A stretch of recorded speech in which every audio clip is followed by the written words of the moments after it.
Today on the newscast, archaeologists believe they have found the hometown of the apostles Peter, Andrew, and Philip and the site of some of Jesus' greatest miracles.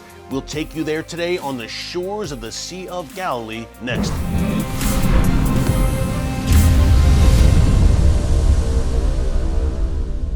Hey folks, Eric Stakelbeck here. Welcome to the Watchman Newscast. I hope everyone had a very Merry Christmas and a Happy Hanukkah. We're starting today with some breaking archaeological news. Our good friends at the City of David, ancient Jerusalem, one of my favorite places in all of Israel. You've seen it many times here on the Watchman. They announced today that they are about to begin an excavation, a large-scale excavation of the Pool of Siloam in Jerusalem. Now, the Pool of Siloam has been featured here on the newscast, and it is located in the ancient City of David in the shadow of the Temple Mount. Now, 2,000 years ago, that's where worshipers would ritually cleanse themselves before going up to the temple to worship. It was built some 2,700 years ago. It was part of Jerusalem's water system during the time of King Hezekiah, so a fascinating site. And as a Christian, there is no doubt that Jesus and the disciples would have cleansed themselves in the Pool of Siloam as observant Jews before going up to the temple to worship. So this is very exciting news.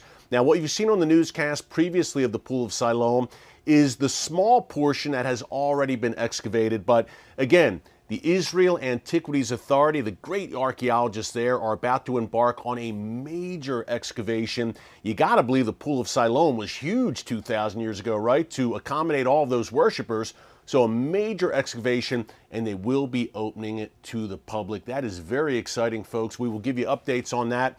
Also exciting is a discovery on the shores of the Sea of Galilee, where archaeologists believe they have found the ancient city, biblical city, or I should say town, of Bethsaida, the hometown of the disciples Peter, Andrew, and Philip, and a place where Jesus performed some incredible miracles, including making a blind man see, as laid out in the Gospels. Now, for years, there's another site close by to where we're going to take you today, also on the shores of the Sea of Galilee.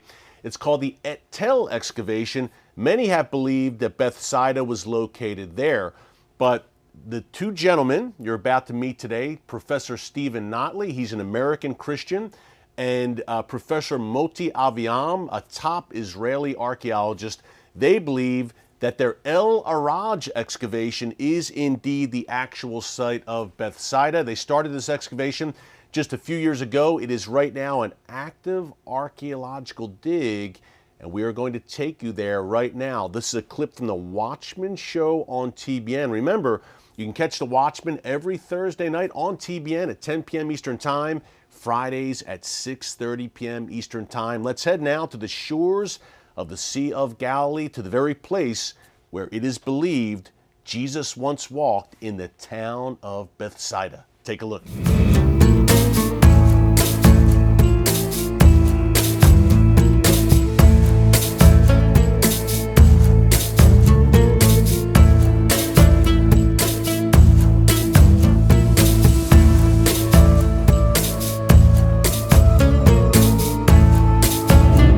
We are going now into the remains of a 5th century Byzantine church. Exactly. Wow. But there are some older gems underneath. Yes, there are. Stephen, when we talk about a 5th century Byzantine church, people might say, okay, 5th century, Jesus was 1st century. Why was this church so significant in piecing together the puzzle of ancient Bethsaida? I think it's because the church is associated with the tradition of being built over the house of Peter and Andrew. And so, of course, when we speak about Byzantine churches, there are a number of Byzantine churches that are built in the wrong place, let's say.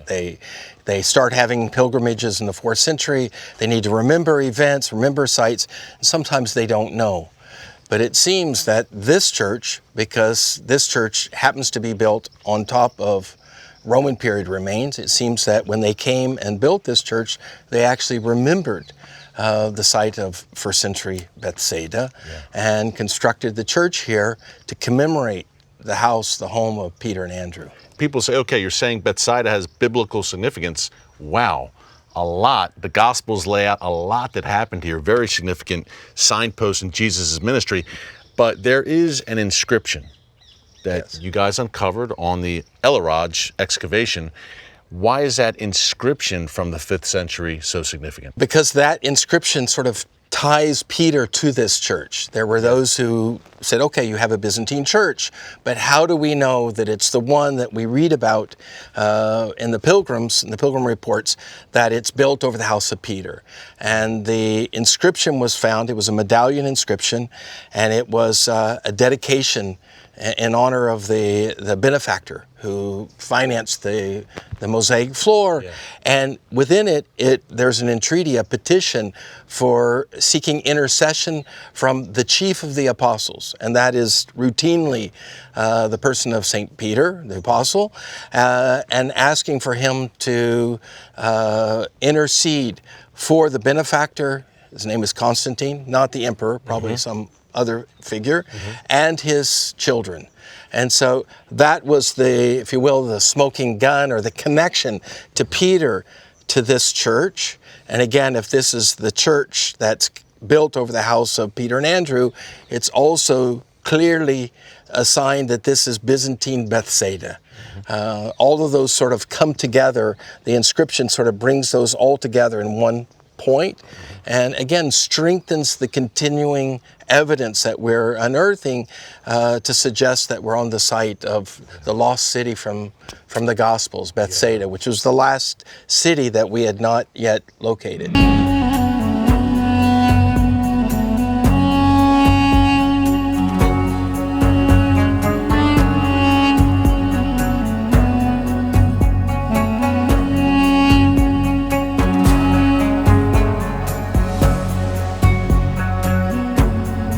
Gentlemen, during the time of Jesus, this place would have been a thriving fishing village. We're right on the north side of the Sea of Galilee, by the way. Here is a remnant. Here's an example of how this place was thriving. Moti, what do we see inside of this square? This is one square. The square is our frame of excavating. It's nothing to do with the ancient buildings. We decided on 4 by 4 meters square. And we dug here because we wanted to know how large the site is, where we can find more and more houses. So we dug over here. That's about 100 meters away from the church we've seen earlier.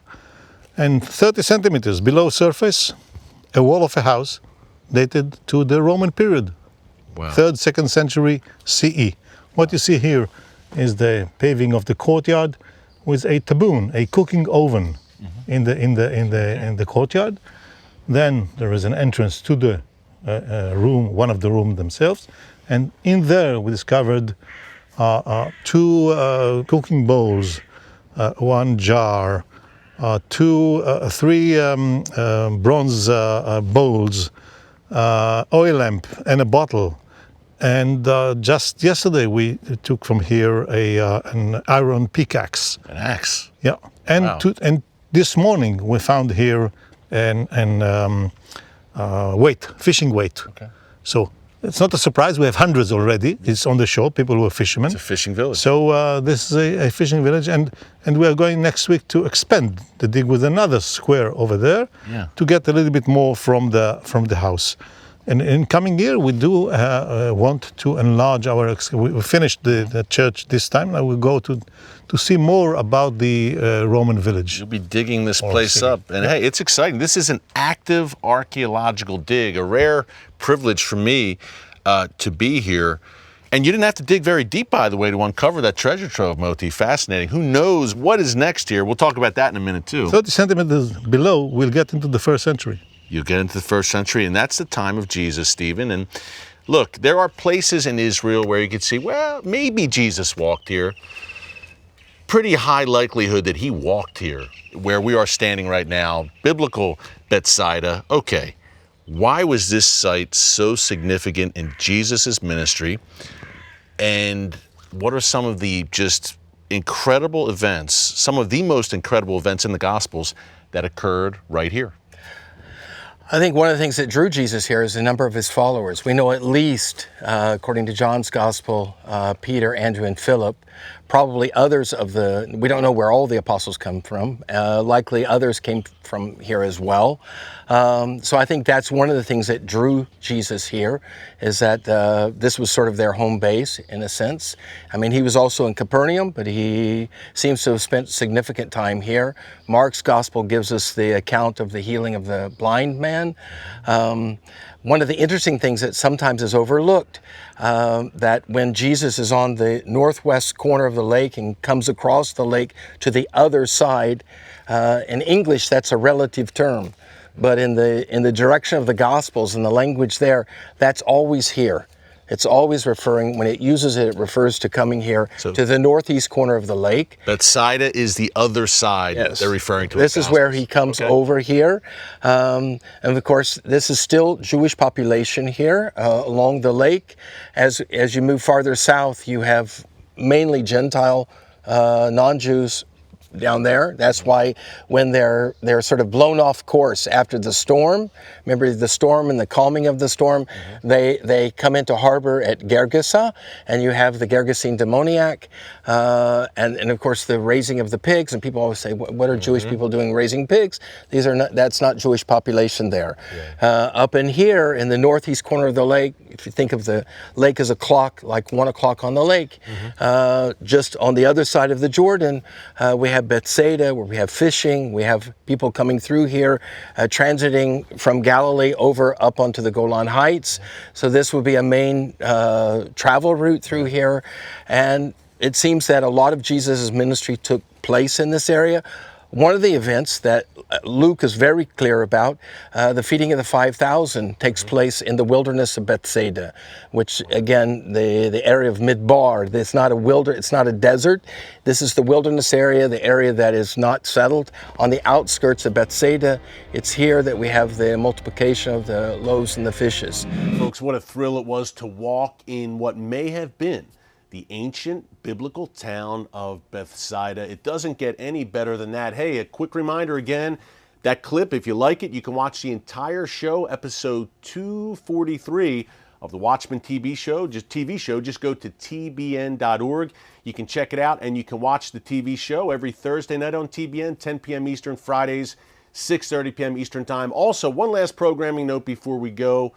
Tomorrow, Wednesday, December 28th, we will have a Watchman live stream right here on the channel between 4 and 5 p.m. Eastern Time. Join us live for a full hour.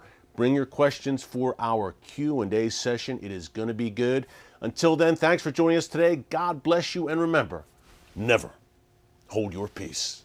Hey everyone, thanks for checking out the Watchman Newscast. If you enjoyed this episode and want to see more, make sure you go ahead and hit the like button, click subscribe, and tap the bell icon to turn on notifications for new Watchman Newscast episodes every weekday.